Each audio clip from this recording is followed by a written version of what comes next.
అందరికీ నమస్కారం.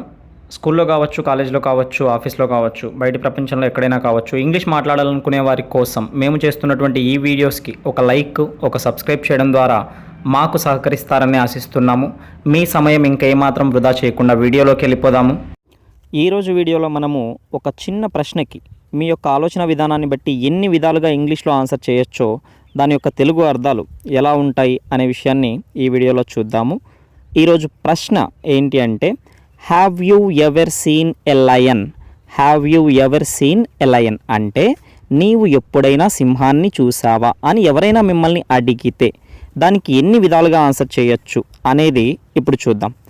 Yes, I have seen a lion. అవును, నేను సింహాన్ని చూశాను. Yes, I have seen a lion అని చెప్పాలి. Next, yes, I saw a lion at the zoo. I saw a lion at the zoo. అవును, నేను జంతు ప్రదర్శనశాలలో సింహాన్ని చూశాను. అంటే స్పెసిఫిక్గా ప్లేస్ చెప్పినప్పుడు ఐ హ్యావ్ సీన్కి బదులుగా ఐ సా అని చెప్తున్నాం ఇక్కడ.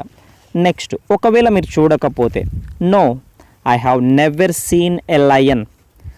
No, I have never seen a lion అంటే అర్థం లేదు, నేను ఎప్పుడూ సింహాన్ని చూడలేదు.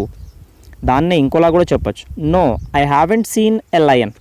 No, I haven't seen a lion.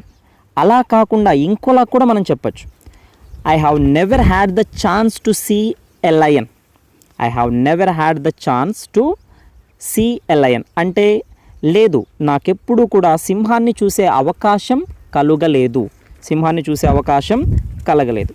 ఇంకో విధంగా, no, I haven't, but I would love to see one some day. No, I haven't, but I would love to see some one day అంటే ఇప్పటి వరకు నేను చూడలేదు, కానీ అవకాశం వస్తే బాగుండు అని ఉంది. అవకాశం వస్తే బాగుండు అని ఉంది. అలాగే లాస్ట్ వన్ చూద్దాము. I haven't scene one yet. I haven't scene one yet, but I hope to. ఇప్పటి వరకు ఒక్కటి కూడా చూడలేదు, కానీ చూడాలన్న ఆశ ఉంది. ఇలాంటి మరిన్ని వీడియోస్ కోసం ఒక చిన్న లైక్, ఒక సబ్స్క్రైబ్ చేసుకోండి.